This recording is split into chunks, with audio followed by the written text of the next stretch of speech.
ஆண்டவர்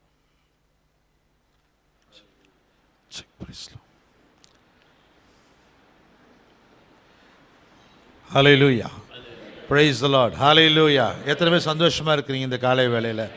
ஆமேன். உங்களை பார்க்கிறது மிகுந்த மகிழ்ச்சி. தகப்பனோடு நிற்பது ரொம்ப சந்தோஷம். அவர் நிறைய சொன்னார், எங்கள் தாத்தா பாடினாங்க, அவங்க பாடினாங்கன்னா அவர் பாடினதை பற்றி அவர் சொல்லவே கிடையாது. ஜீசஸ் கால்ஸ் மீட்டிங் எனக்கு தெரிஞ்சு நான் சின்ன பையனாக இருக்கும்போது அவங்க தான் கொயர் கண்டக்ட் பண்ணாங்கன்னு நான் நினைக்கிறேன். அப்படி தானே pastor? Jesus calls meeting VOC கிரவுண்டில் 2008 நான் ஜீசஸ் கால்ஸில் இருக்கும் பொழுது பாஸ்டர் சொன்னாங்க, நீ எங்கள் சர்ச்சுக்கு வரணும், நான் உனக்கு பாட்டு சொல்லித்தரேன்னு சொன்னாங்க அவங்க எனக்கு. ஆனால் இது வரைக்கும் சொல்லித்தரல. அங்கே பார்த்துட்டு அவங்க சொன்னாங்க, ஐ வில் டீச் யூ அப்படின்னு சொன்னாங்க. நான் இது வரைக்கும் சொல்லித்தரேன். ஆனால் எனக்கு பாடுறது கொஞ்சம் பயம். ஆனால் எங்கே போனாலும் நான் பாட்டு சொல்லிக் கொடுக்குற வழக்கம். எத்தனை பேருக்கு புது பாட்டு கேட்கணும்னு ஆசையாக இருக்குது? கடந்த முறை நான் ஒரு பாட்டு சொல்லிக் கொடுத்தேன், என்னாலும் என் வாழ்வில்.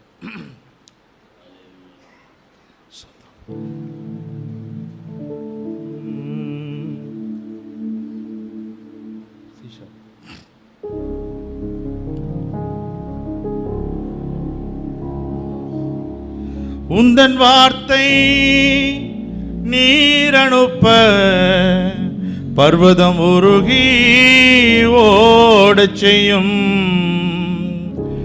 உந்தன் வல்லமை கண்மலைகளை பிளந்து நீருமாறாய் ஓடச் செய்யும்.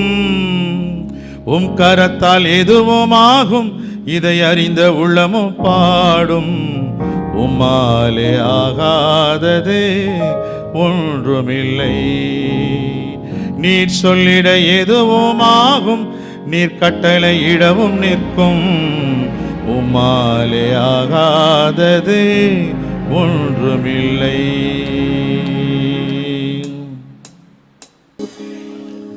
பாடலாம், ஆனால் உங்களுக்கு சாயங்காலத்தில் பாடுறதுனால நான் பாட்டு கம்மி பண்ணிக்கிறேன். ஆமென். கர்த்தர் நல்லவர். இந்த அற்புதமான இந்த நாளுக்காய் நன்றி செலுத்துகிறேன். தேவனுடைய ஆவியானவர் உங்களோடு கூட பேசுவாராக. திறந்த இருதயத்தோடு நீங்கள் அமர்ந்திருக்கும் பொழுது பரிசுத்த ஆவியானவர் உங்களுக்கு வேண்டிய மன்னாவை, வேண்டிய வார்த்தைகளை தேவன் உங்களுக்காய் பேசுவார். விசுவாசிக்கிறவங்க மாத்திரம் பாஸ்டர் தான் கைது வைக்கணும். ஆமென், ஹல்லேலூயா. இது அப்போஸ்தல சபை, இது ஆதிகால அப்போஸ்தல சபை. இங்கே ஹல்லேலூயா சொல்லுங்கள், ஸ்தோத்திரம் சொல்லுங்கள் அப்படின்லாம் சொல்லவே கூடாது. ஆமென், ஹல்லேலூயா. when you receive a word, நீங்கள் ஆமேன்னு சொன்னால் அப்படியே ஆகும். ஆமேன். அமெரிக்க தேசத்தில் ஒரு சமீபத்தில் ஒரு ரிப்போர்ட் ஒன்று நான் பார்த்தேன், ஒரு statistics. $500 billion every year they are spending. எதுக்கு அப்படின்னு சொல்லி கேட்டிங்கன்னா, ட்ராங்குலைசர்ஸ், தூக்கத்திற்காக $500 பில்லியன் மதிப்புள்ள பணங்களை தூக்கத்திற்காக, தூங்க வேண்டும் என்பதற்காக செலவு பண்ணுறாங்களாம். ஒரு ஸ்டாட்டிஸ் எடுத்திருக்காங்க. எத்தனை $1 பில்லியன்? ஆமாம். அது எவ்வளோ ரூபா பணம் அப்படின்னு எனக்கு தெரியாது, ஏன்னா நான் அமெரிக்காவுக்கு போனதில்லை. பாஸ்ட்டுக்கு வேணால் தெரியும். கிட்டத்தட்ட 8000 கோடின்னு நினைக்கிறேன் நான். 8000த்துக்கு அதிகமான கோடிகள் செலவு பண்ணுறாங்க. எதற்கு என்றால், எதுக்கு செலவு பண்ணுறாங்க? ஆனால் இங்கே வந்தீங்கன்னா நீங்கள் செலவே பண்ணாமல், ஒரு பைசா செலவு இல்லாமல், ஹலோ, அப்படி எது நீங்கள் நடக்கக்கூடாது. ஆமென், ஹல்லேலூயா. கர்த்தர் உங்களோட பேச. இந்த நாளின் தியானத்துக்காக தெரிந்து கொள்ளப்பட்ட வேத வசனம் நீதிமொழிகள் 13ஆம் அதிகாரம் 12ஆம் வசனம். நீதிமொழிகள் 13:12. எடுத்தவர்கள் வாசிக்கும்படி அன்பாய் கேட்கிறேன். சத்தமாய் மைக்கில் முடிந்தால் நீங்கள் நெடுங்காலமாய் காத்திருக்குதல், நெடுங்காலமாய் காத்திருக்குதல் இருதயத்தை இளைக்க பண்ணும், இருதயத்தை இளைக்க பண்ணும். விரும்பினது வரும்போதோ, விரும்பினது வரும்பொழுதோ ஜீவ விருட்சம் போல் இருக்கும், ஜீவ விருட்சம் போல் இருக்கும். நெடுங்காலமாய் காத்திருக்குதல் இருதயத்தை இளைக்க பண்ணும். விரும்பினது வரும்பொழுதோ அது ஜீவ விருட்சம் போல் இருக்கும்.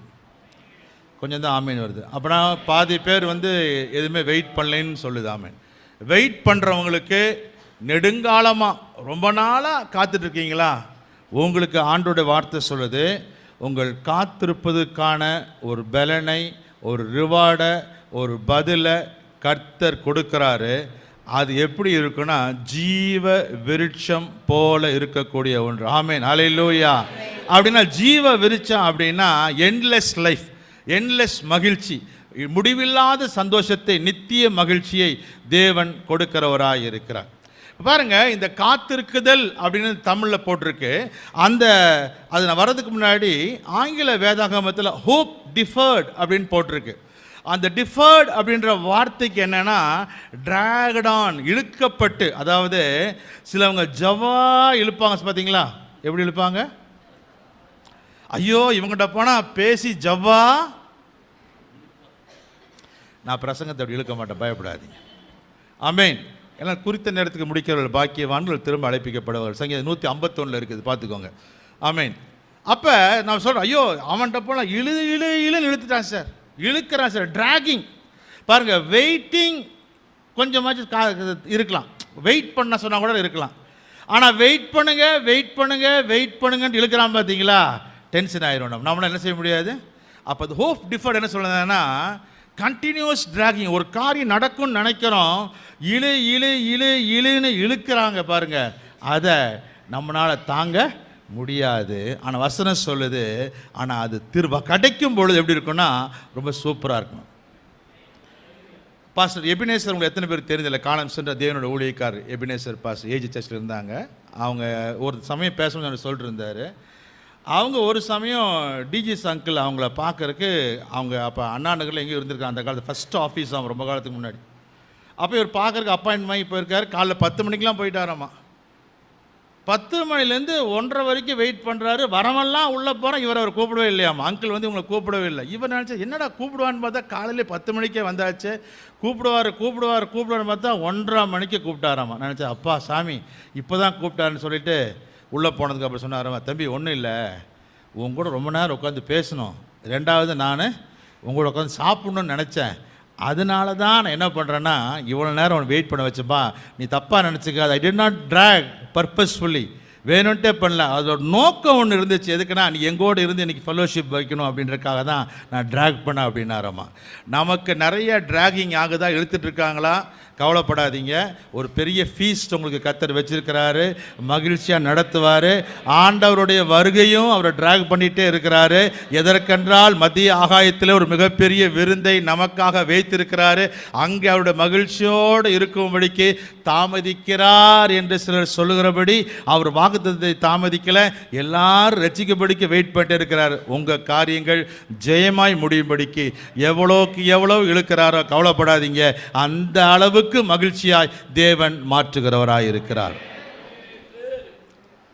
இந்த வெயிட்டிங் சில இடத்துல லாங் சஃபரிங் அப்படின்னு சொல்லப்படுது, நீடிய பொறுமை என்று சொல்லப்படுது. இந்த வெயிட்டிங்க்கு 3 விதமான, இந்த காத்திருக்குதலுக்கு 3 விதமான வார்த்தைகள் பயன்படுத்தப்படுகிறது. காத்திருக்குதலுக்கு 3 விதமான வார்த்தைகள். ஒன்று அசைவாடுதல், ஹேவரிங் ஓவர். ஒன்று அசைவாடுதல், சொல்லுங்க, அசைவாடுதல், ஹேவரிங். 2வது அடைகாக்கப்படுதல், சொல்லுங்க, அடைகாக்கப்படுதல், ஹேட்சிங். 3வது வார்த்தை என்னவென்று சொன்னால் ஹைடிங், அடைக்கப்பட்டு இருக்குது. 3வது வார்த்தை என்ன? ஹைடிங், அடைக்கப்படு. சரி, இன்னைக்கு இதை பற்றி தான் பேச இந்த 3 வார்த்தையை வைத்து பரிசுத்த ஆவியான உங்களோட கூட பேசுவார். முதல் வார்த்தை என்ன? அசைவாடுதல். 2வது என்ன? அடைகாக்கப்படுதல். 3வது என்ன? அடைக்கப்படுதல். பாருங்க, இந்த அசைவாடுதலை குறித்து சொல்லும் பொழுது வேதம் சொல்லுகிறது, ஆண்டவர் பூமியை படைத்த பொழுது, when God created this universe, the Holy Spirit was hovering over it. அந்த நீரின் மீது, அந்த ஜலத்தின் மீது பரிசுத்த ஆவியானவர் அசைவாடி கொண்டு. எதுக்கு அசைவாடி கொண்டிருக்காருன்னா, அந்த பரிசுத்த ஆவியானவர் ஆண்டவரிடத்தில் இருந்து ஒரு வார்த்தை வர வேண்டும். ஆண்டவர் என்ன சொல்றாரு? பிதாவாகிய தேவன், பரிசுத்த ஆவியானவர், குமாரன் இயேசு கிறிஸ்து அவர் அருகே செல்ல பிள்ளையாய் பூமியை உண்டாக்கும் போது உட்காந்து 3 பேர் உட்கார்ந்து இருக்கிறாங்க. பரிசுத்தன் வெயிட் பண்ணிட்டே இருக்கிறார். எதற்கு வெயிட் பண்றாரு அப்படின்னா, டு ரிசீவ் அ வேர்ட், ஒரு வார்த்தை எப்போ வரும் அப்படின்னு சொல்லி காத்துட்டு இருக்கிறார். என்ன அப்படின்னா, 3 விதமான படைப்புகளை தேவன் படைத்தார். நீங்கள் புரிந்து கொள்ள வேண்டும். ஒன்று, 3 வார்த்தைகள் இந்த கிரியேஷனில் யூஸ் பண்ணப்பட்டிருக்கு. கிரியேஷன், நீங்கள் தமிழ் வேதத்தில் வானத்தை பூமி சிருஷ்டித்தார், மனிதனை உண்டாக்கினார், மனுஷியை மனிதனுடைய எலும்பிலிருந்து உண்டாக்கினார், சிருஷ்டித்தார், உண்டாக்கினார், உருவாக்கினார், படைத்தார் அப்படின்லாம் இருக்குது. ஆனால் மூல பாஷைகளில் பார்க்கும் பொழுது பேசும் பொழுது பார்த்தீங்கன்னா சிருஷ்டிப்பு என்று சொல்லப்படுகிற முதல் வார்த்தைக்கு பாரா என்ற வார்த்தையை பயன்படுது. என்ன வார்த்தை சொல்லுங்க பார்க்கலாம்? பாரா. நான் கொஞ்சம் பேசும்போது கேர்ஃபுல்லாக பேசணும், ஏன்னா அங்கே ஹீப்ரு ஸ்காலர்ஸ்லாம் இருக்கிறாங்க, அதனால் அவங்களுக்கு எல்லாம் தெரியும் நான் என்ன கதை விட்றேன்னா அப்படின்னு அவங்களுக்கு தெரியும். ஹீப்ரு வேர்டு அதுக்கு பேர் என்னது? பாரா. சொல்லுங்கள். அப்படி பாரா அப்படின்னா என்ன வார்த்தைன்னா டு கிரியேட் ஃப்ரம் நத்திங். அப்படி என்றால் ஒன்றும் இல்லாமையிலிருந்து உருவாக்கப்படுதல். சொல்லுங்கள். ஒன்றும் இல்லாமையிலிருந்து உருவாக்கப்படுதல். நீங்கள் இந்த காலத்தில் இருக்கிற பிள்ளைகளுக்கு தெரியாது, அந்த காலத்துலலாம் நாங்கள் மேஜிக் ஷோ பார்க்கும்போது மெஜிஷியன் ஒரு வார்த்தை சொல்லுவார், ஆப்ரகடாப்ரா. என்ன வார்த்தை? எத்தனை பேர் கேட்டிருக்கீங்க? அது ஆப்ரகடாப்ரா அப்படின்னு என்னன்னு தெரியுமா? யாருக்கும் தெரியாது. ஆப்ரகடாப்ரா அப்படின்னா அவன் சொல்ற, இப்போ பாரு இந்த பையில் ஒன்றும் இல்லை, இப்போ முயல் வருது பாரு, முயல் வருது வா அப்படின்னு எடுத்தால் என்ன வந்துடும்? அதுதான் அந்த வார்த்தை. As I speak it will happen. Abracadabra என்ன வார்த்தைன்னா, நான் என்ன பேசுகிறேனோ என்ன சொல்கிறேனோ அது அப்படியே வெளியே வரும். ஆமென். ஆப்ரகடாப்ரா. அப்போ ஆண்டவர் பரிசுத்த ஆவியானவர் என்ன சொல்கிறாருன்னா, ஆப்ரகடாப்ரா அப்படின்னு சொல்கிறாருன்னா பூமி உண்டாக கடவுது. ஆப்ரகடாப்ரா. சூரியன் உண்டாக கடவுது. அப்போ என்ன வார்த்தை? அது ஹீப்ரு வேர்டு தான். அது நமக்கு தெரியல, நம்ம அவன் ஏதோ சொல்கிறான் அப்படின்னு நம்ம நினச்சிக்கிட்டோம். அப்போ தேவன் ஒன்றை உருவாக்கும் பொழுது அவர் என்ன மனசில் உண்டாகணும்னு நினச்சி சொன்னாரோ அதை அப்படியே பரிசுத்த ஆவியானவர் உண்டாக்கினார். ஆமென். ஹல்லேலூயா. பாருங்க, the Holy Spirit was waiting. பாரா என்றால் ஒன்றும் இல்லாமலிருந்து எல்லாவற்றையும் உருவாக்கு. இன்னொரு அந்த கிரியேஷன், இது மெசேஜுக்கு முன்னாடி சொல்லிடுறேன். இன்னொரு ஆண்டவர் அந்த பூமியின் மண்ணிலிருந்து மனிதனை படைத்தார். இதிலிருந்து படைத்தார், மண்ணிலிருந்து படைத்தார். அந்த மனுஷனை உருவாக்குனார் பார்த்தீங்களா, அதுக்கு பேர் யாசே என்ற வார்த்தையை பயன்படுத்த, யாசே என்ற வார்த்தையை பயன்படுத்துகிறாங்க. அப்படின்னா மனிதனை மண்ணை எடுத்து அவனை பிசைந்து நசுக்கி புளிஞ்சு உருவாகிச்சு ஆம்பளை உண்டாக்கிக்கிறாங்க. எப்படி உண்டாக்கியிருக்காங்க? ஹலோ, மேன் தானே, அதனால ஆம்பளைன்னு சொல்ல புரிணுன்று இருக்காங்க. அவனை எப்படி படைத்தார்னா மண்ணை எடுத்து பிசைந்து நசுக்கி உருவாக்கி மூக்கை எப்படி செஞ்சு காதை எப்படி செஞ்சு ஆண்டு என்ன பண்ணார், அப்படியே ஷேப் பண்ணி மனுஷனை யாட்சேர் பிழிந்து எடுக்கப்பட்டவன். ஆனால் அந்த மனிதனுடைய எலும்பிலிருந்து உருவாக்கப்பட்டவங்க தான் சிஸ்டர்ஸ், விமனை உண்டாக்கி போயிடும். என்ன பண்ணியிருக்காங்க? விமனை உண்டாக்கியிருக்காங்க. அதுக்கு பயன்படுத்தப்பட்ட வேர்டு என்னன்னா பானா என்ற வார்த்தை. சொல்லுங்கள், என்ன வார்த்தை? பானா. பாரா, யாட்சர், பானா. பானா என்றால் ஃபேஸ் அல்லது ஃபேப்ரிகேஷன், டெக்கரேஷன் அல்லது பியூட்டிஃபிகேஷன். என்னது? இந்த பக்கம் ஃபுல்லாக பியூட்டிஃபிகேஷன், இந்த பக்கம் ஃபுல்லாக பியூட்டிஃபிகேஷன், இந்த பக்கம் ஃபுல்லாக கசங்கி புளியப்பட்டிருக்குது. வசனம் சொல்கிறேன், நான் சொல்ல. இந்த பக்கம் ஃபுல்லாக என்னது? நீங்கள் இப்போ பைபிளில் போய் பாருங்கள், இருக்குது ஃபேப்ரிகேஷன். பானானா ஆண்டு என்ன பண்ண அழகுப்படுத்துகிறார், பியூட்டி பண்ணுறார். நான் போன வாரம் ஒரு தம்பிகிட்ட பேசிகிட்டு இருந்தேன். அந்த தம்பி இந்த மேக்கப் சாதனங்கள், இந்த ஃபேஷியல், இந்த க்ரீம்லாம் பண்ணுறாங்கள, ஒரு கம்பெனி ஒர்க் பண்ண. அவர் ஒர்க் பண்ணுறது ஒரு கம்பெனியில், அவர் ஒரு மார்க்கெட்டிங் மேனேஜர். அவன்கிட்ட பேசும்போது நான் கேட்டேன், தம்பி எத்தனை உனக்கு கீழே எத்தனை கம்பெனி இது கடைகள் இருக்குன்னு சொன்ன, சலூன்ஸ், பியூட்டி சலூன்ஸ் கேட்டேன். அவன் சொன்னான் 2800 இருக்கான். எவ்வளோ இருக்காமா? ஒரு கம்பெனியில், ஒரு ப்ராடக்டில், ஒரு மார்க்கெட்டிங் மேனேஜர் கீழே 2800 கடைகள் கீழே இருக்குன்னா எத்தனையோ கம்பெனிஸ் அந்த மாதிரி இருக்குது, எத்தனையோ மார்க்கெட்டிங் மேனேஜர்ஸ் அப்படி இருக்கிறாங்க. இந்தியா ஃபுல்லாக எடுத்திங்கன்னா எனக்கு தெரிஞ்சு நிச்சயமாக 1 கோடி சொல்லணும்னு இருக்கும். எதற்கென்றால் உங்களை அழகுபடுத்த, அழகாக வச்சுக்கணும்னு நினைக்கிற ஆண்டவர். ஆமென். ஹல்லேலூயா. அப்போ இந்த பரிசுத்த ஆவியானவர் இந்த பூமியின் மேல் அசைவாடி கொண்டிருக்கிறார். கடவுளுடைய வார்த்தையை பெறுவதற்காக அசைவாடி கொண்டிருக்கிறார். வசனம் சொல்லுது, ஜலம் இருளில் இருந்தது. எங்கே இருந்துச்சாமா? இருள் இருந்தது. அந்த இருளில் இருந்து வெளிச்சத்தை கொண்டு வரும்படிக்கு பரிசுத்த ஆவியானவர் அசைவாடி கொண்டிருந்தார். உங்கள் வாழ்க்கையில் தேவன ஆவியானவர் அசைவாடுவதற்கு நீங்கள் இடம் கொடுப்பீர்கள் என்று சொன்னால், எது இருளாக இருக்குதோ, எது டார்க்காக இருக்குதோ அதற்குள் இருந்து தேவன் வெளிச்சத்தை உதிக்க பண்ணுவார். இருள் விலகுவதாக இருக்கும். ஆமென். ஹல்லேலூயா. இந்த சிருஷ்டிப்பு அப்படின்னு வார்த்தையில் சொல்கிறார் பார்த்தீங்களா, அந்த சிருஷ்டிப்புன்னு சொல்லும்போது மாத்திரம் மனுஷனை வந்து சொல்லும்போது மனிதனை மண்ணினால் படைத்தார். எதில் படைத்தாராமா? நீங்கள் இங்கிலீஷ் பைபிளில் பார்த்தீங்கன்னா he was formed by the dust இருக்கு. எதில் பற்றி இருக்கு? மண்ணுக்கும் டஸ்ட்டுக்கும் என்னங்க வித்தியாசம்? யாக்கோபு ஆசிரியருக்கும் கர்த்தர் சொல்கிறாரு, நீ பூமியின் தூளை போல, கடற்கரை மணலை போல, வானத்து நட்சத்திரங்களை போல. அப்படின்னா நட்சத்திரம் ஒரு டிஃப்ரெண்ட் ஷேப்பு, டிஃப்ரெண்ட் சைஸு, மிக பெருசு. மண் ரொம்ப சிறுசு.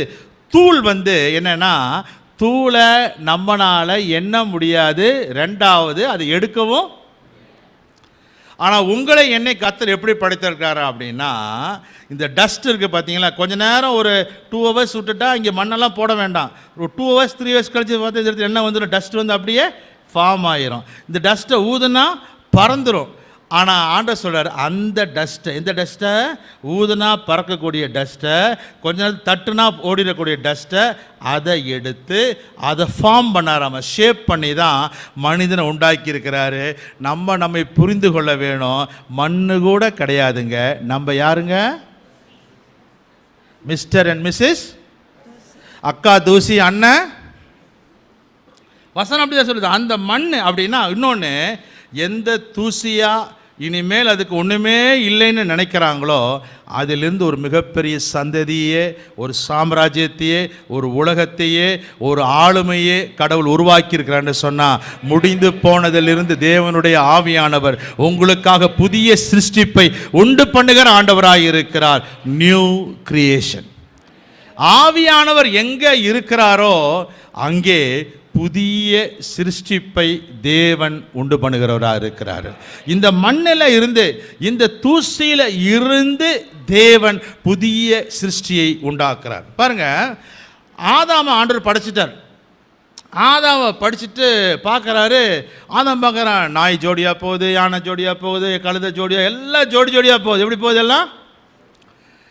ஆதாமுக்கோ ஏற்ற துணை இன்னும் ஆண்டவர் போய் கேட்குறாரு, என்ன மேன் உம்முன்னு இருக்கு அப்படின்ற, என்ன மேன் உம்முன்னு இருக்கிற, எல்லாம் ஜோடி ஜோடியாக போகிறாங்க. சாயங்காலம்னா பார்க்கு சுற்றுது, சாயங்காலம்னா அங்கே சுற்றுது, எனக்கு மாத்திரம் எங்கேயும் போகிறதுக்கு அப்படி தானே, சரி படு தூங்கு. படுக்க வச்சிட்டார். படுக்க வச்சோடனே எலும்பு எடுத்தார். எடுத்து ஒன்று உருவாக்கி கொண்டு வந்து காட்டுறார். கேட்குறார், இது யார் மேன்? உம்முன்னு இருந்தே இது யார் மேன்? இது உம்மேன் அப்படின்னார். என்ன சொன்னார்? உம்முன்னு இருந்தே யார் மேன்? இது உமன் அப்படின்றார். இப்போ ஒரு சின்ன காரியம் என்னன்னா, ஆண்டவர் சொல்றார், நமது சாயலின்படியும் நமது ரூபத்தின்படியும் மனுஷன் என்ன செய்வோம், நம்ம உண்டாக்கும். In our own likeness, in our own mind அப்படின்றார். பாருங்க, ஆதாம் எலும்பை எடுத்து ஏவாளை உருவாக்கும் பொழுது ஆதாம் எப்படி இருந்தாராமா? எப்படி இருந்தாருங்க? கரெக்டான வேர்டு சொல்லுங்க. இல்லை ஆதாமிட்டிருந்து எலும்பு எடுக்கும் பொழுது ஆதாம் என்ன பண்ணிட்டு இருந்தார்? தூங்கிட்டு இருந்தார்.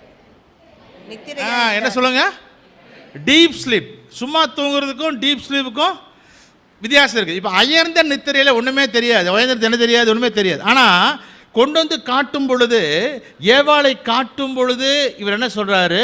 இவளின் எலும்பின் எலும்பும் என் மாம்சத்தின் அப்படின்ற. எப்படி அப்படின்னா, தூங்கிட்டு இருந்தாலும் கூட he had the mind of God. கடவுளுடைய மனம் அவருக்குள்ளே இருந்தனால தான் என்ன நடக்குதுன்னு தெரிஞ்சது. அதனால தான் ஆண்டவர் சொன்னார், நமது சாயலின்படியும் நமது ரூபத்தின்படி, in our own likeness, in our own mind. என் மனசை போல, என்னோட எண்ணத்தை போல உன்னை உருவாக்குறேன்னு சொல்லி ஆதாமை படைச்சார். பார்த்தோன்னு சொல்லிட்டாரு, இது என் எலும்பின் எலும்பும் என் மாம்சத்தின் மாம்சம். எங்கே பரிசுத்த ஆவியானவர் அசைவாடி கொண்டு இருக்கும் பொழுதெல்லாம் ஒரு புதிய சிருஷ்டிப்பு உண்டாகுது. புதிய காரியங்களை கர்த்தர் செய்கிறவராக இருக்கிறார். பாருங்க, பெந்தேகோஸ்தே எனும் ஒரு நாள் வந்த பொழுது 120 பேர் கூடியிருக்கும் பொழுது அங்கே பரிசுத்த ஆவியானவர் ஊற்றப்பட்டார். அதுக்கப்புறம் தான் சீசர்கள் சிதறடிக்கப்பட்டாருங்க. கொஞ்ச நாளில் புதிய சபை உருவாகிட்டு கிறிஸ்தவர்கள் என்ற பேர் வந்துச்சாமே. என்னைக்கு ஆவியானவருக்கு நம்ம இடம் கொடுக்கும் பொழுதெல்லாம் தெரிஞ்சுக்கோங்க. சிலர் நினைப்போம் ஆவியான வழிநடத்தல் இடம் கொடுக்கும்போது எப்படி இருக்குன்னு யோசிக்கும் பொழுதெல்லாம் ஏதோ நெகட்டிவாக போயிருமோ, தப்பாக போயிடும். இல்லை இல்லை, நன்றாய் தெரிந்து கொள்ளுங்கள். Something new is created. ஆமீன், ஹல்லேலூயா. மாவாக இருந்தாலும் ஆவியில் வெந்துச்சுன்னா இட்லியாக மாறிடும். ஹலோ, இப்போ தான் உங்களுக்கு புரியுது.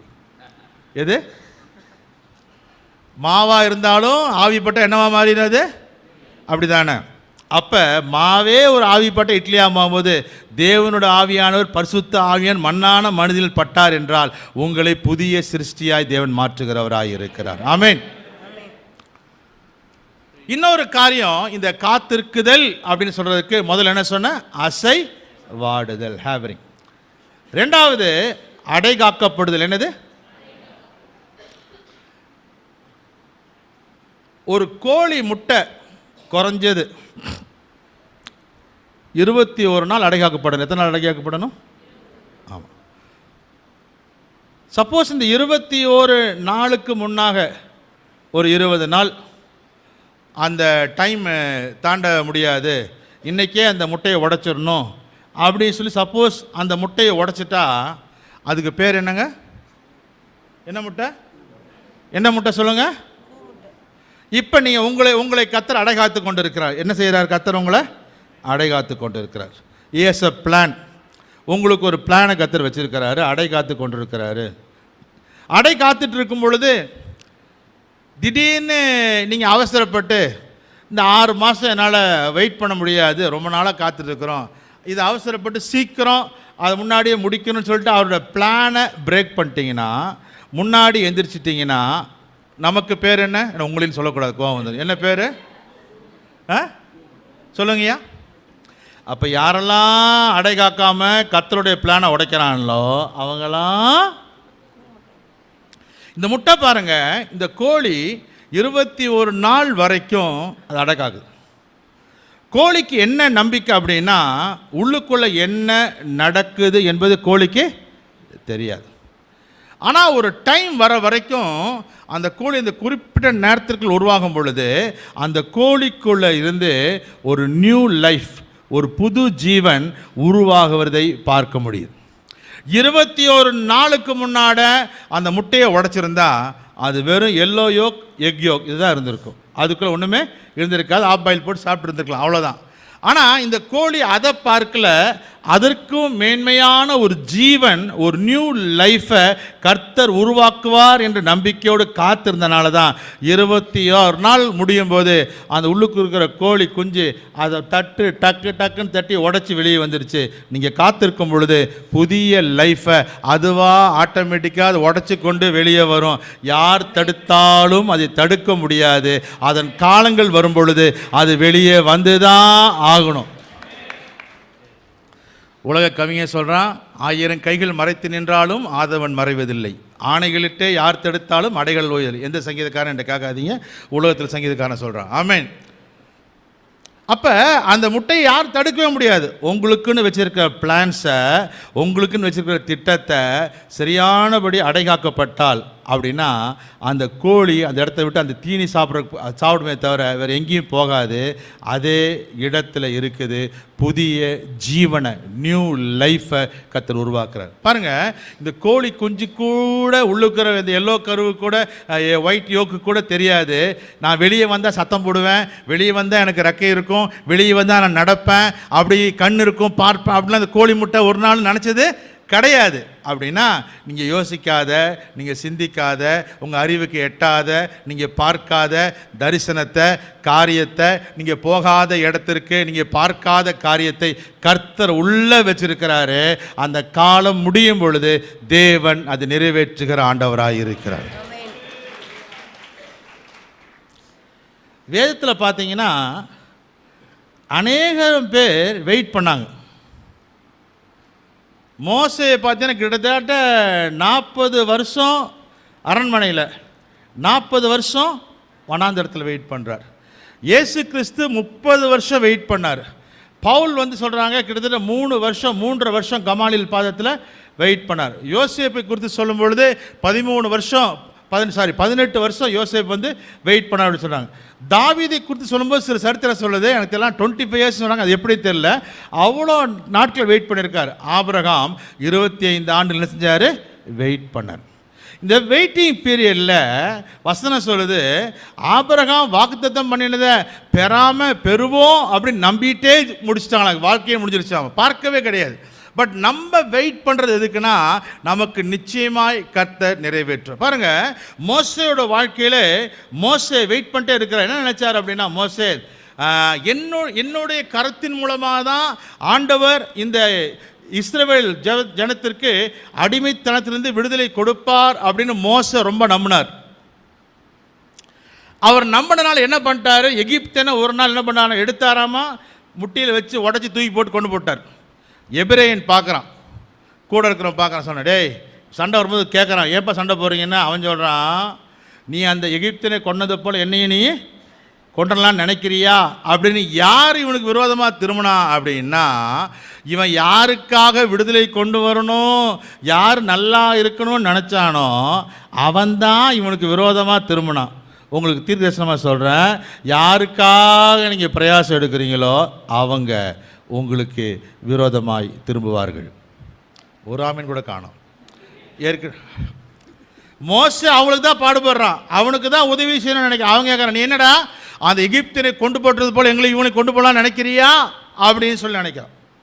ஒரு காலம் வருது, மோசே போயிட்டே இருக்கிறாரு, வனாத்தில் பயந்து ஓடி ஆடுகளை மேய்ச்சி பாஷை மாறிடுச்சு. ஆடு மேய்க்கிற பாஷை தான் அவனுக்கு இருக்குது, பேசுறது தெரியல. அப்படி ஓடி ஓடி ஓடி ஒரு நாள் போகிறாரு, ஒரு ஓரத்துக்கு வந்துட்டார். இத்தனை நாள் காத்துட்டு இருந்த நினைக்கும் போது தான் ஒரு முட்செடியின் ஓரத்துக்கு வரார். ஒரே பெண்ணும் பருவதம் மட்டும் வராரு. அங்கே ஒரு முட்செடி எரிஞ்சிட்டு இருக்குது. அங்கே கர்த்தர் மோசேக்காக காத்துட்டு இருந்தார். வா ராஜா வா அப்படின்னு சொல்லிட்டு இருக்காரு. நீங்கள் வருவேன்னு எனக்கு தெரியும், நீ அதுக்காக தான் வெயிட் பண்ணிருந்தேன் இத்தனை வருஷமாக ஆண்டவர். ஆமாம், ஒரு நாள் நீங்கள் நிச்சயமாக வருவேன் ஆண்டவரே, எனக்கு பாஷையில் பேச தெரியல, இந்த ஆடுகளை பேசி பப்பன்னு பேசுகிற மாதிரி ஆகி போயிடுச்சு. இப்போ சொல்கிறார் ஆண்டவர், சொல்கிறாரு, நீ போ பார்வோனிடத்தில் போ, உன்னை விடுவிக்கும்படி நான் என்ன செய்வேன், நான் உன்னை அனுப்புவேன். மோசே கேட்பேன், என்ன ஆண்டவர் எப்படி விடுதலை பண்ணி இத்தனை லட்சம் ஜனத்தை? ஒருத்தனை கொன்னதுக்கே நான் வனாந்திரத்துக்கு வந்துட்டேன், ஒருத்தனை கொன்னது தெரிஞ்சதுக்கே என்னை வனாந்திரத்தில் வந்து 40 வருஷம் அலைய விட்டுட்டீரு அப்படின்னும் போது ஆண்டவர் சொல்லியிருப்பார், இங்கே பாருப்பா, நீ என்னோட திட்டங்கள் உனக்கு தெரியாது, you don't know about my plans. நான் ஒரு பெரிய திட்டம் வச்சுருக்கிறேன். நீ இந்த ஒவ்வொருத்தனையாக கொன்று என்னைக்கு நீ கொன்று தீர்க்கிறது? நான் மொத்தமாக ஒரு திட்டம் வச்சுருக்கேன். எல்லாத்தையும் ஒரு நாள் செங்கடலுக்கு கொண்டு போவேன். அன்னைக்கு நீ ஒரு ஆளாக கொள்ள வேண்டாம், மொத்தமாக பிளக்கும், எல்லாத்தையும் என்ன செஞ்சிடும், அன்னைக்கு முடிச்சிடும். உன் திட்டம் உங்கள் நோக்கம் அவர் நோக்கம் கிடையாது. நீங்கள் நினைப்பீங்க எத்தனை தான் பிரயாசப்பட்டு ஒவ்வொன்றா எப்போ சேருது. அவர் அப்படி கிடையாது. அவர் ஒத்தையாக கொடுக்குற ஆண்டவர் இல்லை, அவர் கத்தையாக கொடுக்குற ஆண்டவர். ஆமென், ஹல்லேலூயா. அங்கே செங்கடலில் பார்வோன் எகிப்தியர்களுக்கு அடக்கம், மோசேக்கு தான் வாழ்வின் புதிய தொடக்கம். ஆமென், ஹல்லேலூயா. ஒரு கூட்டத்திற்கு அடக்கம், சொல்லுங்கள், ஒரு கூட்டத்திற்கு அடக்கம், மோசேக்கு அதுதான் தொடக்கம். நம்ம யோசிப்போம் இங்கேயும் முடிஞ்சிருச்சு, அவன் நினச்சிருப்பான், மோசே நினச்சிருப்பான் எகிப்திலேயே என் சந்ததி முடிஞ்சிருச்சு, என் கணக்கு முடிஞ்சிருச்சு, இதோட வாழ்க்கை முடிஞ்சிருச்சுன்னு நினைக்கும் பொழுது ஆண்டவர் சொல்வார், இல்லைப்பா, இனிமேல் தான் நியூ லைஃப் உனக்காக புதுதாக ஒன்று ஆரம்பிக்குது. வனாந்தர பாதை இல்லை, கானானுக்கு போகும்படி அடிமைத்தனம் இல்லை, விடுதலை வீரனாய் கிட்டத்தட்ட 40 லட்சம் மக்களை 26 லட்சம் மக்களை நடத்தி கொண்டு போகக்கூடிய மிகப்பெரிய பொறுப்பை நான் உனக்கு கொடுக்குறேன்னு கர்த்தர் சொன்னார். இவர் நினச்சிருப்பார் 80 வயசோடு என் வாழ்க்கை முடிஞ்சு நினச்சாரு. ஆண்டவர் புதிய அத்தியாயத்தை உருவாக்குறாரு. சம் மோர் 40 இயர்ஸ் கர்த்தர் கொடுக்குறார். ஹல்லேலூயா. இன்னொரு 40 வருஷத்தில் அற்புதமாக அதிசயமாக கர்த்தர் நடத்துகிறாரு. பிரயாசம் இல்லாமல் மண்ணா எப்படி பண்ணாவாமா, சாப்பிடாம போய் எடுத்துக்கிட்டு வந்து சாப்பிடலாம், அவ்வளோதான். காடைகள் அதுவாக தேடி வரும், வேலைக்கு போக வேண்டாம், ஒன்றும் செய்ய வேண்டாம், எல்லாம் பாதத்தில் வரும். ஆமீன். ஒரு சின்ன காரியம் சொல்கிறேன் பாருங்க. ஆபிரகாமுடைய வாழ்க்கையில் ஆபிரகாமுடைய வீட்டிற்கு தூதல் வராங்க.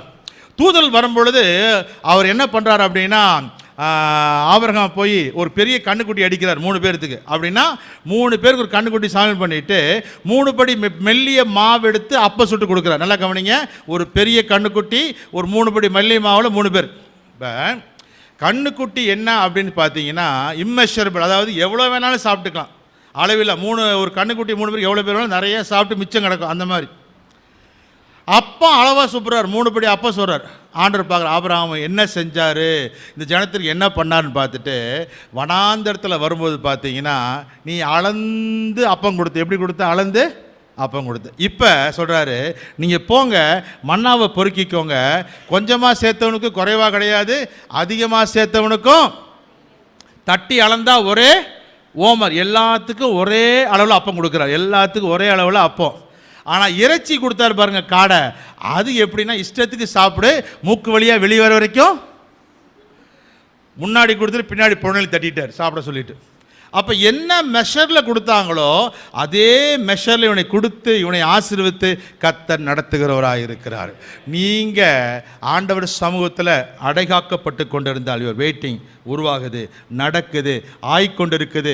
எனக்கென்று கர்த்தர் செஞ்சு கொண்டிருக்கிற நினைக்கும் பொழுது ஒரு புதிய லைஃப்பை, புதிய ஜீவனை, புதிய பரிணாமத்தை கர்த்தர் உருவாக்குறவராக இருக்கிறார். ஆமென், ஹல்லேலூயா. இன்னொன்று அடைக்கப்பட்டு இருத்தல். சொல்லுங்கள், அடைக்க, ஹைடிங். இந்த காத்திரல் எப்படின்னு பார்த்தீங்கன்னா, கர்த்தருக்கு காத்திருக்கிறவர்கள் புது பலன் அடைந்து கழுகைகளைப் போல செட்டைகள் அடித்து எழும்புவார்கள். அவங்க மேலே வருவாங்கப்பா. எப்படி வருவாங்க அப்படின்னா, they have to wait. ஆண்டவருடைய சமூகத்தில் ஜெபத்தில் காத்திருக்கும் பொழுது, ஆண்டவருடைய சமூகத்தில் காத்திருக்கும் பொழுது கர்த்தர் சொல்கிறாரு, புது பலனை கர்த்தர் கொடுக்கிறார். New strength. சொல்லுங்கள், நியூ ஸ்ட்ரென்த் கொடுக்கிறார். ஆண்டவர் நியூ கிரியேஷன், புதிய சிருஷ்டிப்பை உருவாக்குறார். நியூ லைஃப், புதிய ஜீவனை கொடுக்கிறாரு. நியூ ஸ்ட்ரென்த்தை கொடுக்கிறார்.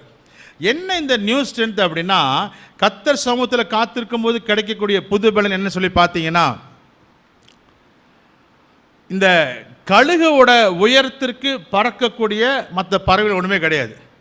ஆனால் இந்த கழுகை எல்லாமே சீண்டி பார்க்கும், பாம்பு சீண்டி பார்க்கும், காக்கா சீண்டி பார்க்கும். அது கூட கழுகு என்ன பண்ணும் அப்படின்னா, இந்த கழுகு கவலைப்படாதம்மா, மேலே பறந்து காக்காவை மேலே வரைக்கும் கொண்டு போமாம்மா. மேலே போகும்போது ஆக்சிஜன் லெவல் கம்மியானதுக்கப்புறம் காக்கானால் பறக்க முடியாது, தொப்புன்னு பாம்பு கொத்துறக்கு வரும். இது பாம்பு மேலே தூக்கிட்டு போயிட்டு அங்கே விட்டுச்சுன்னா அங்கேருந்து சுருண்டு கீழே விழுந்துடும். அப்படின்னா கர்த்தருக்கு காத்திருக்கிறவள் புது பலன் அப்படின்னா, உங்கள் ஸ்பிரிச்சுவல் லெவலில் டோன்ட் ஃபைட் வித் க்ரோஸ். காக்கா கூட சண்டை போடாதீங்க. எதோட சண்டை போடாதீங்க? ஹலோ, காக்கா கூட சண்டை போடாதீங்க. நீங்கள் ஆவிக்குரிய நிலைமையில் மேலே போக போக அது தொப்புன்னு கீழே விழுந்துடும். ஏன்னா அது என்னது? அது காக்கா.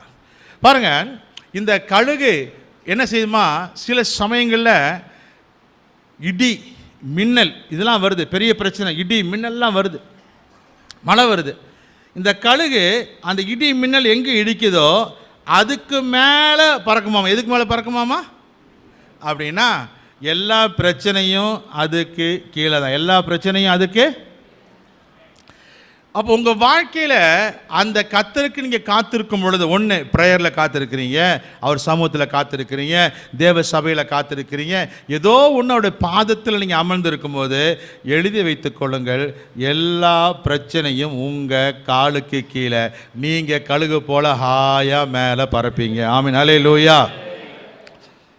ஒருவேளை நீங்கள் யோசிக்கலாம், என்னைக்கு எனக்கு இந்த பிரச்சனை மாறும் அப்படின்னு நினைக்கிறீங்களா? கர்த்தர் அதை சீக்கிரமாய் மாற்றக்கூடிய ஆண்டவராய் அவர் இருக்கிறார். ஆமென், ஹல்லேலூயா. நெடுங்காலமாய் காத்திருக்குதல் இருதயத்தை இளைக்க பண்ணும். விரும்பினது வரும்பொழுது அது ஜீவ விருட்சம் போல் ஆகும். வேதத்தில் 3 பேர் காத்து கொண்டிருந்தார்கள். ஒருவர் யோசேப்பு, ஒருவர் மொர்தெகாய், ஒருவர் தானியேல். இந்த 3 பேருக்கும் உயர்வு, மாற்றம், எதிர்பார்ப்பு வரும்னு சொல்லி காத்துட்ருக்கிறாங்க. ஆனால் 3 பேருக்கும் நடந்தது என்னன்னு பார்த்தீங்கன்னா, 3 பேருக்கும் ஒரே நைட்டில் மாற்றம் நடந்துச்சு. ஓவர் நைட் தான். உலகத்தான் சொல்கிறான் ஓவர் நைட்டில் ஒபாமா அப்படின்றான். ஒரே நைட். யோசேப்புக்கு ஒரே ராத்திரி தான் பார்வோனுக்கு சொப்பனம் வந்துச்சு. யோசேப்பை போய் சொல்கிறான், சீக்கிரமாவா, ஷேவ் பண்ணு, ட்ரெஸ்ஸை மாற்று, முடி வெட்டு. நைட்டோட நைட்டாக கொண்டு போயிட்டாங்க. எங்கே கொண்டு போயிட்டாங்க? பார்வோன் அரண்மனைக்கு கொண்டு போயிட்டாங்க. Over night. மொர்தெகாய் வாசற்படியில் காத்துட்டு இருக்கிறான். அங்கே அகஸ்வேர் ராஜாவுக்கு தூக்கம் வரல. 4ஆம் புஸ்தகத்தை டைரி, பழைய டைரிலாம் படிக்கலான்னு புரட்டிட்டு இருக்கிறாரு. படித்து பார்க்குறாரு, மொர்தெகாய்க்கு எதாவது செய்யப்பட்டதா, இந்த செய்யலை, கூப்பிடு, ஆமான கூப்பிடு, உடனடியாக செய், நீ செய்ய நினைத்தல ஒன்றும் மிஸ் அவுட் ஆகாதபடிக்கு உடனடியாக செய். ஒரே நைட்டில் தானியேல் சிங்கக்கவியில் சிங்கத்தோடு சிங்கமாக படுத்து தூங்கி கொண்டிருக்கிறாரு. ராஜாவுக்கு நைட்டெல்லாம் தூக்கம் கிடையாது. ராஜா உலாத்துறாரு. No song, no music, no dance, no drinks, nothing, no sleep. விடியற்காலம் வெளுக்கும் பொழுது கிளம்பி வராரு. கிளம்பி வந்து சொல்கிறாரு, தானியேலே, ஜீவனுள்ள தேவனுடைய தாசனே, உன்னை சிங்கங்களின் வாய்களுக்கு தப்புவிக்க நீ இடைவிடாமல் ஆராதிக்கிற தேவன் உன்னை சிங்கங்களின் வாய்களுக்கு தப்புவிக்க வல்லவராய். ஒரே நைட்டில் அடுத்த நாள் சொல்லிட்டாரு, தானியேலின் தேவனே உங்களை உயர்த்தணும்னு நினச்சிட்டா நீங்கள் நினைக்கிறீங்களா இத்தனை நாள் காத்துட்டு இருக்கணுங்க, எவ்வளோ நாள் வெயிட் பண்ண. இல்லை 24 ஹவர்ஸ்லாம் கிடையாது. நைட்டில் ராஜாக்களின் நித்திரையை கலைக்கிற ஆண்டவராக இருக்கிறார்.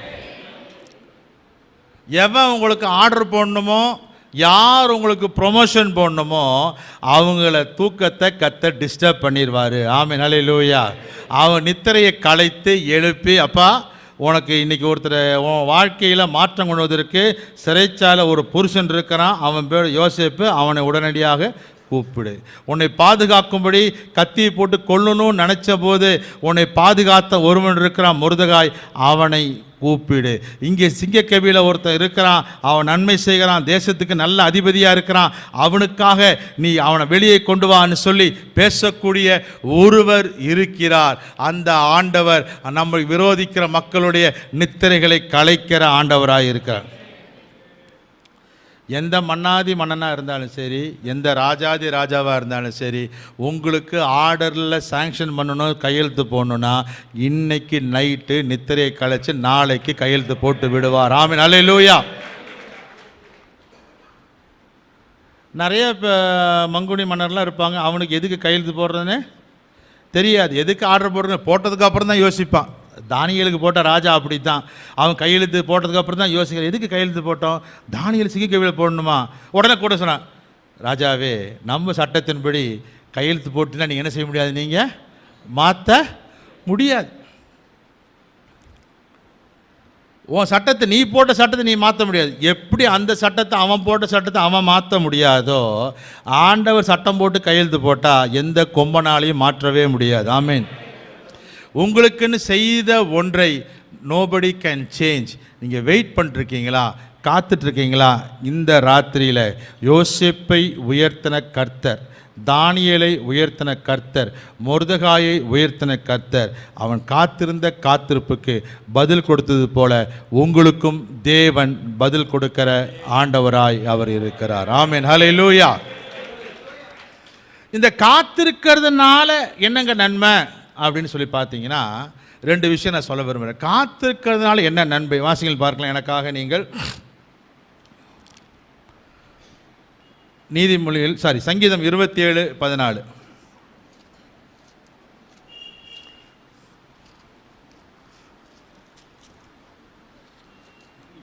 கர்த்தருக்கு காத்திரு, அவர் உன் இருதயத்தை ஸ்திரப்படுத்துவார். கர்த்தருக்கு காத்திரு, அவர் உன் ஹார்ட்டை ஸ்ட்ரென்தன் பண்ணுவார். No more heart attacks.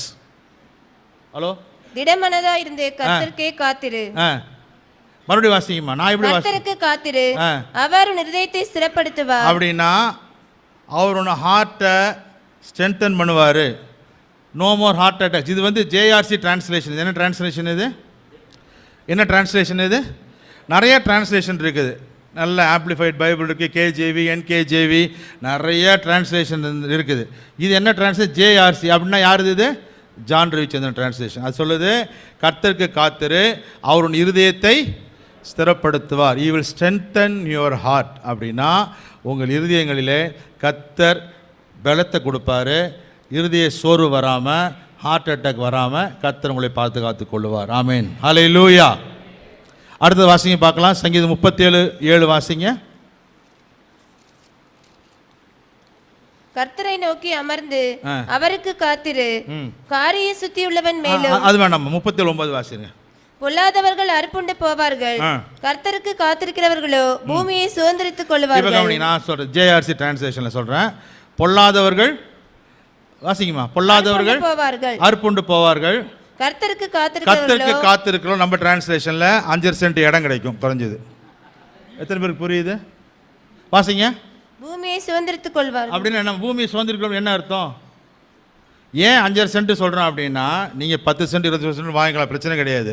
ஒரு மினிமம் ஒரு நல்ல வீடு கட்டணும்னா குறைஞ்ச எத்தனை சென்ட் இருக்கணும்? 5 சென்ட். இப்போ 1.25 சென்ட் 1.5 சென்ட்லாம் கூட கட்டுறாங்க. ஆனால் நான் சொன்ன 5 சென்ட் இருந்தால் கொஞ்சம் சுற்றி இடம் விட்டு நல்லா கட்டலாம். அப்போ இப்போ வாசிங்க, கர்த்தருக்கு காத்திருங்கள். வாசிங்கம்மா சத்தமா. கர்த்தருக்கு காத்திருக்கிறவர்களோ, கர்த்தருக்கு காத்திருக்கிறவர்களோ பூமியை சுதந்திரித்துக் கொள்வார்கள். 5 சென்ட் இடம் வாங்குவார்கள். வேணும்னா நீங்கள் சொல்லுங்கள், இல்லை அப்படியே போங்க. இல்லை வேணும்னா 5 சென்ட் இடம் வாங்குவேன் அப்படின்னு சொல்லுங்கள். 5 சென்ட் இடம் இன்னொரு வீடு இருந்துச்சுன்னா இன்னொரு வீடு வாங்குவேன். நான் காத்திருக்கணும். அதுக்கு என்ன செய்யணும்? நான் காத்திருக்கணும். இப்படி காத்திருக்கும் போது 5 சென்ட் இடத்த வாங்க. இப்போ நீங்கள் யோசிப்பீங்க, 37 34 வாசிங்க. எனக்கு வாங்க முடியாதுங்க, எனக்கு பணம் இல்லை அப்படின்னு யோசிங்க. இப்போ 37 34 வாசிங்க. நீ கர்த்தருக்கு காத்திருந்து அவருடைய வழியை கைக்கொள், அவருடைய வழியை கைக்கொள், அப்பொழுது நீ பூமியை சுதந்திரித்துக் கொள்வதற்கு, அப்பொழுது நீ பூமியை 5 சென்ட் இடம் வாங்குவதற்கு அவர் உன்னை உயர்த்துவார், அவர் உனக்கு இன்கிரிமெண்ட் தருவார். எத்தனை பேருக்கு புரிஞ்சுச்சு? அவர் உன் பிஸ்னஸ் ஆசீர்வதிப்பார். பாருங்க, வசனம் சொல்லுது. முதல்ல சொன்னார் உங்களுக்கு நம்பிக்கை இல்லை, சொல்கிறாரு காத்திரு, நீ வாங்குறதுக்கான வசதியை, வாய்ப்பை, இன்க்ரிமெண்ட்டை, ப்ரொமோஷனை கர்த்தர் ஏற்படுத்தி கொடுப்பார். அவன் விசுவாசிக்கிறவங்க மாத்திரம் ஆமேன்னு சொல்லுங்கள். ஆமென். நான் இப்போ போன வாரம் நடந்த சம்பவம் பாருங்கள். போன வாரம் நடந்து எனக்கு மனசில் பரநாள் சொல்கிறேன். சென்னையில் என் ஃப்ரெண்டு ஒரு பாஸ்ட் இருக்கார், சர்ச் ஆஃப் காட் பாஸ்ட். அவர் சொன்னார், அண்ணே அவங்க தங்கச்சி பேர் ஷீபா ஒரு வீடு வாங்கிட்டாரு. வீடு வாங்கிட்டாங்களா அப்படின்னு கேட்டேன். என்ன வீடு? சின்ன வீடு தானே. சின்ன வீடு நீ அப்படின்னு சின்ன வீடு, ஸ்மால் ஹவுஸ் நான் சொல்கிறது. சின்ன வீடு வாங்கியிருக்காருங்க அப்படின்னு. என்ன ரேட்டுக்கு வாங்கினாங்கன்னு? அண்ணா ஒரு சிங்கிள் பெட்ரூம் ஹவுஸ் தான். ஆதம்பாக்கம் வந்து இப்போ ஆர்எஸ்புரம் மாதிரி, அந்த அங்கெல்லாம் ஆதம்பாக்கம் அந்த மாதிரி இடம், நல்ல ப்ரைம் ஏரியான்னு வச்சுக்கோங்களேன். 19 லட்சம். எப்படி வாங்கினாங்கன்ற அவங்க சொன்னாங்க பாருங்க, சாட்சி உங்களுக்கு இதாக இருக்குன்றக்கா சொல்கிறேன். ரோட்டில் அவங்க வீட்டுக்கு போகும்போது ஒரு போர்டு போட்டுருச்சம்மா, 19 லட்சத்துக்கு வீடு விற்பனை, பேங்க்கை அணுகவும் அப்படின்ட்டு. இவங்களுக்கு ஒரே ஆச்சரியம், 19 லட்சத்துக்கு பேங்க்கில் வீடு, என்ன வீடு வெட்டி வைக்கிறான்னு கேட்டால், ஒரு பழைய வீடு யாரோ பணம் கட்ட முடியல, பேங்க் வந்து ஜப்தி பண்ணியிருக்காங்க, போய் எடுத்திருக்காங்க, அது ஏலத்துக்கு வருது. அப்போ பேங்க் மேனேஜர் சொன்னாராம்மா, இது 19 lakhs வந்து, பட் இது வந்து லோன் கொடுக்க மாட்டோம். என்ன கொடுக்க மாட்டோம்? நாங்கள் லோன் கொடுக்க மாட்டோம், நீங்கள் 19 lakhs கேஷ் கொடுத்தா நீங்கள் வாங்கிக்கலாம் அப்படின்னா. அப்போ இவங்க ஃப்ரெண்டு ஒருத்தர், அவர் என்ன பண்ணியிருக்கிறாரு, அவர் வந்து இந்த வீடெல்லாம் வாங்குறாரு. அவர் கூட்டிகிட்டு போயிட்டு, உங்கள்கிட்ட எவ்வளோ பணம் இருக்குண்ணே, எங்கள் நகையெல்லாம் வச்சா ஒரு 9 லட்சம் வரும். அவர் சொன்னாராம்மா, 10 லட்சம் நான் தரேன். என்னது? அவர் 10 லட்சம் நான் தரேன், ஒரு மினிமம் இன்ட்ரெஸ்ட் கொடுங்க, இந்த பணத்தை போட்டு நேராக கூட்டிகிட்டு போய் அந்த பணத்தை கட்டி அந்த வீட்டை வாங்கி கொடுத்து, நேற்று சாயங்காலம் அந்த வீடு கிரகப்பிரவேசம் பண்ணிட்டாங்க. நேற்று இவங்க பார்த்தாங்க, அவங்களுக்கு ஒரே ஆச்சரியம், எனக்கே ஒரே ஆச்சரியம் எப்படின்ட்டு சொல்லிட்டு சொன்னாராம்மா, நீங்கள் மறுபடியும் வீடு வாங்கினதுக்கப்புறம் உங்கள் பேரில் வந்ததுக்கப்புறம் நீ பேங்க்கில் வச்சு எனக்கு பணம் வாங்கி கொடுத்தீங்கன்னா போதும் அப்படின்னு சொல்லிட்டு உதவி நடந்து. இது நடந்த சம்பவம், சத்தியம், உண்மை. ஆகையால் நான் சொல்கிறேன், உங்களை வாங்குவதற்கு ஏதுவாக உயர்த்துவார், அதற்கேற்ற நபர்களை கொண்டு வருவார். ஆமென், அல்லேலூயா. சரி, இது எதுக்கு அடுத்தவங்க வாழ்க்கையை சொல்லணும்? என்னுடைய வாழ்க்கை இப்போ நான் வரதுனால சொல்கிறேனே. நான் மதுரையில் ஒர்க் பண்ணிருந்தேன், in vitro fertilisation test tube baby டிபார்ட்மெண்ட்டில் ஒரு 20 வருஷத்துக்கு மேலே, 97ஆம் ஆண்டு நினைக்கிறேன் நான். அப்போ நான் எனக்கு ஆஃப் டே தான் ஹாஸ்பிட்டல் டியூட்டி இருக்கும். ஈவினிங் போய் வீட்டில் அப்படி படுத்துட்டு பேப்பர் எடுத்து பார்த்துட்டு இருக்கிறேன். எங்கள் வீட்டிலேருந்து ஒரு 5 கிலோமீட்டர் தள்ளி ஒரு இடம் போட்டிருக்கு. இடம் பேர்லாம் மறந்துட்டேன் நான். லேண்டு ஒரு 1 லட்ச ரூபா, 1.25 லட்ச ரூபா, 5 சென்ட் இடம். அந்த காலத்தில் 6 சென்ட் இடம் நினைக்கிறேன். நான் அடுத்த நாள் எங்கள் ஹாஸ்பிட்டலில் போயிட்டு எங்கள் டாக்டர் அம்மாட்ட பேசுகிறேன். சொல்கிறேன், மேடம் ஒரு லேண்ட் ஒன்று பார்த்தேன். எங்கே பார்த்தேன் அப்படின்னா, இது கற்பாயினில் பார்த்தேன். அப்படியா, எவ்வளோ? அதுன்னு 1,10,000 போட்டிருந்தாங்கம்மா. எங்கள் டாக்டர் அம்மா எப்படின்னு கேட்டிங்கன்னா, தசாவதாரம் மாதிரி அட் அ டைமில் 10 வேலை செய்யும். எத்தனை வேலை? ஆமாம், பேசிகிட்டே இருப்பாங்க. ஃபோன் பண்ணி வீட்டில் வெங்காயத்தை நல்லா வதக்கி மிளகா பொடி போட்டு மீன் குழம்புக்கு மசாலா இதாக அப்படி பேசிகிட்டு இருப்பாங்க. இந்த பேஷண்ட் பார்த்துட்டு இருக்கும், ஈஸ்ட்ரோஜன் லெவல் பாருங்கள், இந்த டிஎஸ்ஹெச் லெவல் பாருங்கள், எல்எஃப்டியில் இங்கே எழுதிட்டு இங்கே ஒரு பக்கம் எழுதும், எங்கிட்ட பேசும், பெல் அடிச்சு டிரைவரை கூட 10 வேலை அட் அ டைம் செய்கிறோம். என்னம்மா அப்படின்னா, நான் யார் தெரியுமா, நான் பிரசிடென்ட் அவார்டு அந்த காலத்தில் 17 மெடல் வாங்கியிருக்கேன் அப்படின்வாங்க. இப்போ பேசிகிட்டே இருந்தவங்க டக்குன்னு பெல் அடித்தாங்க, சையத் வண்டி எடுன ரவி போகலான்னு. எங்கம்மாண்ணே, அந்த இடம் சொன்னீங்களே அப்படின்னா. ஆமாம் சும்மா சொன்னேன். ஏர் வண்டியில் காரில் கூட்டிகிட்டு போயிட்டாங்க.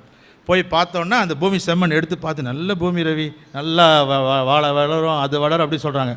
அப்புறம் எதுக்கு இவங்க கூப்பிட்டு வந்தாங்க, இவங்க வாங்க போகிறாங்களா நம்ம சொன்னதை நினச்சிட்டு வந்தேன். சாயங்காலம் வந்தோடனே நீ போய் சாரை போய் பாரு அப்படின்னாரு. அவங்க ஹஸ்பண்ட் அவர் ஒரு பெரிய நெஃப்ராலஜிஸ்ட், லீடிங் டாக்டர். அவர்கிட்ட சாயங்காலம் போய் பார்த்தேன். என்ன ரவி, என்ன இடம் பார்த்தியாமல அப்படின்னாரு. இல்லை சார், அம்மா கூப்பிட்டாங்க, சொன்னேன், கூப்பிட்டு போய் காமிச்சேன். எவ்வளோ அம்மா அப்படின்னாரு. அது 1,10,000 சொல்கிறாங்க. அப்படியா, உனக்கு எவ்வளோ காசு இருக்குன்னு கேட்டார். என்கிட்ட இருக்கும் டாக்டர் 10,000. இல்லை உனக்கு எவ்வளோ வேணும்னாரு.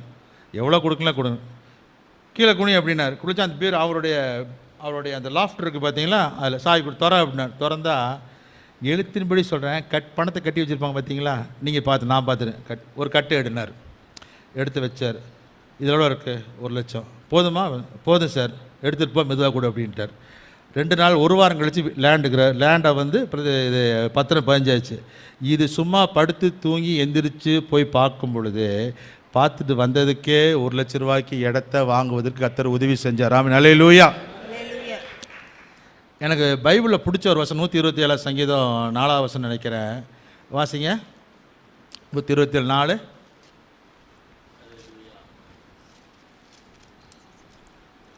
இதோ பிள்ளைகள் கர்த்தரால் வரும் சுதந்திரம், கற்பத்தின் கனி அவரால் கிடைக்கும் பலன். வால வயதின் குமாரர் பலவான் கையில் உள்ள அம்புகளுக்கு ஒப்பாயிருக்கிறார்கள். கர்த்தர் தமக்கு பிரியமானவர்களுக்கு முந்தின வசனம் வாசிங்க. நீங்கள் அதிகாலையில் எழுந்து நேரப்பட வேலையிலே தரித்து வருத்தத்தின் அப்பத்தை சாப்பிடுகிறதும் விருதா. அவரே தமக்கு பிரியமானவனுக்கு நித்திரை அளிக்கிறார். அவரே தமக்கு பிரியமானவர்களுக்கு நித்திரை அளிக்கிறார். நல்லா கவனிங்க.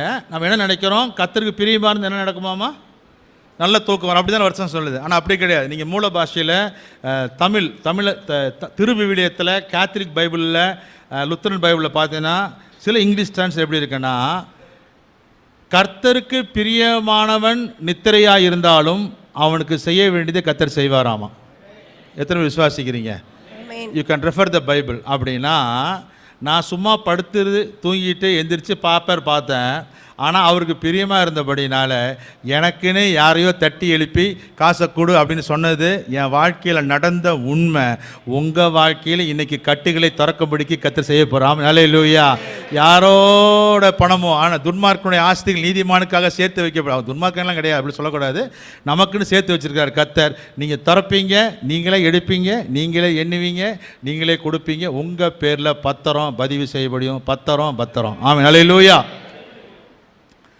பூமியை வாங்குவதற்கு தேவன் உயர்த்துகிற ஆண்டவராக இருக்கிறார். நீங்கள் நெடுங்காலமாக காத்திருக்கலாம். உங்கள் வாழ்க்கையில் உங்கள் பணம், உங்கள் பொருள், உங்கள் குடும்பத்தில் மாற்றம், கணவருடைய மாற்றம், பிள்ளைகளுடைய மாற்றம், எதிர்பார்ப்பு, ஏதோ ஒன்றுக்கு you have been long waiting. ஏதோ ஒரு காரியத்திற்காக நீங்கள் ரொம்ப நாளாக நீங்கள் காத்து கொண்டு இருக்கலாம். கர்த்தருடைய ஆவியானவர் இந்த காலை வேளையில் திட்டமாக சொல்கிறாரு, நெடுங்காலமாய் காத்திருக்குதல் இருதயத்தை இழைக்க பண்ணும். விரும்பினது வரும் பொழுது அது ஜீவ விருட்சம், என்லெஸ் லைஃப், லாங் லைஃபை கர்த்தர் கொடுக்கிற ஆண்டவராய் இருக்கிறார். ஆமென், ஹல்லேலூயா. நாம் அப்படியே எந்திரிச்சு நிற்கலாமா? கர்த்தரை நோக்கி பார்ப்போமா? ஹல்லேலூயா. ஸ்தோத்திரம் ஆண்டவரே. இரண்டு கரங்களை அப்படியே உயர்த்தி வாயத்தை சொல்லுங்க. உம்மால் கூடாத எதுவும் இல்லை, உம்மால் கூடாத எதுவும் இல்லை. உங்க வாழ்க்கையில் இன்னைக்கு உங்கள் பாரம், உங்கள் சுமை, உங்கள் வேதனைப்படுத்தி கொண்டு இருக்கிற, ட்ராக் பண்ணி கொண்டு இருக்கிற, இழுத்தடித்து கொண்டு இருக்கிற, இது முடியாது, எப்போ முடியும், என்னைக்கு மாறுதல் வரும், யோபு சொல்றான், எப்போ எனக்கு ஒரு மாறுதல் நேரிடும் என்று சொல்லி எதிர்பார்ப்பது போல எதிர்பார்த்து இருக்கிறீங்களா? சீக்கிரத்தில் ஒரு மாறுதல் வரும். சொல்லுங்க, உம்மால் கூடாத எதுவும் இல்லையே, உம்மால் கூடாத எதுவும் இல்லை, இயேசுவால் கூடாத, என் ஆண்டவரால் கூடாத. ஏதோ ஒரு பதிலுக்காக நீங்க காத்து கொண்டிருக்கிறீங்க. You are waiting for an answer, for a reply. எப்போ முடிவு சொல்லுவாங்க அப்படின்னு சொல்லி காத்து கொண்டிருக்கலாம். You have been waiting for an answer. அந்த காரியம் நிச்சயமாகவே முடிவு உண்டு. உன் நம்பிக்கை வீண் போகாது என்ற வார்த்தையின்படி தேவனே உம்முடைய ஜனத்திற்கு ஏற்ற நல்ல முடிவுகளை, நல்ல ரிசல்ட்ஸை கர்த்தர் கொண்டு வருகிற உம்முடைய தயவுக்காக கூட ஸ்தோத்திரிக்கிறோம் ஆண்டவரே. இத்தனை நாள் வெயிட்டிங்க்கு, இத்தனை நாள் டிராகிங்க்கு, இத்தனை நாள் இழுத்தடிப்புக்கு, இத்தனை நாள் காத்திருக்கிறதுக்கு ஒரு முடிவை ஆண்டவர் இன்றைக்கு செய்கிற உம்முடைய தயவுக்காக கூட ஸ்தோத்திரிக்கிறோம் ஆண்டவரே. புதிதாய் சிருஷ்டிக்கிற கிருபைக்காய் ஸ்தோத்திரம், புதிய ஜீவனுக்காய் கூட ஸ்தோத்திரம், புதிய பலத்திற்காய் கூட ஸ்தோத்திரம் ஆண்டவரே. உடைய பிள்ளையுடைய வாழ்க்கையில் அப்படிப்பட்ட காரியத்தை கர்த்தர் சிருஷ்டிப்பீராக, உருவாக்குவீராக, பலப்படுத்துவீராக, வழி நடத்தி இந்த நாள் ஆண்டவரே குறிக்கப்பட்ட நாளாய், முன் குறிக்கப்பட்ட நாளாய் இருப்பதற்காக கூட ஸ்தோத்திரிக்கிறோம் ஆண்டவரே. Heavens are recording this day, Lord. பரலோகம் இந்த நாளை முன் குறிப்பதற்காய் நன்றி ஆண்டவரே. உம்மால் கூடாத எதுவும் இல்லை, இயேசுவால் கூடாத என் தேவனால் கூடாத எதுவும் இல்லை. நல்ல தகப்பனை துதிக்கிறோம். இந்த நல்ல பரிசுத்த ஓய்வு நாளுக்கு நன்றி செலுத்துறோம் ஆண்டவரே. தேவன் தாமே உடைய வார்த்தையை நீ திட்டமாய் உடைய பிள்ளையோடு பேசிட்டு நம்புகிறேன். ஆண்டவர் தகப்பனை கர்த்தர் ஆசீர்வதிங்க, சபை பிள்ளைகளை ஆசீர்வதிங்க, பாஸ்டர் மோசஸ் ஆசீர்வதிங்க. இது கலந்து கொள்ளப்பட்ட ஒவ்வொரு பிள்ளையோட வாழ்க்கையிலும் தேவன் நன்மைக்கு ஏதுவாய் அன்றியவருடைய தீர்மானத்தின்படி அழைக்கப்பட்டவர்களாய் தேவனிடத்தில் அன்பு கூறுகிறவர்களுக்கு சகலமும் நன்மைக்கு எதுவாய் நடக்கிறது என்ற வார்த்தையின்படி சகலமும் என்ற வார்த்தை, சகலம் எவ்ரிதிங் லார்ட், சகலவற்றின் நன்மைக்கு எதுவாய் திருப்புகிறதற்காக கூட ஸ்தோத்திரிக்கிறோம். ஆசீர்வதியும், சபை ஆசீர்வதியும். அப்பாக்கு நல்ல சுகத்தை கொடுங்க, பலத்தை கொடுங்க ஆண்டவரே. தீர்க்காயுசும் ஜீவனும் தீர்க்காயுசுமானவர் பெரிய காரியங்களை செய்ய சொல்லி ஜெபிக்கிறோம். பாஸ்டர் மோசோட பர்த்டே கர்த்தர் ஆசீர்வதிங்க. அநேக ஆண்டுகளை காண கிருபை செய்வீராக. அவருடைய பிள்ளைகளை ஆசீர்வதி, குடும்பத்தை ஆசீர்வதியும், அனுக்கிரகம் பண்ணும். இயேசு என்கிற உன்னத நாமத்தில் ஜெபிக்கிறோம் நல்ல பிதாவே. ஆமென். ஹalleluya. ஹalleluya. ஹalleluya. God bless you. கர்த்தர் உங்களை ஆசீர்வதிப்பாராக. ஆமென்.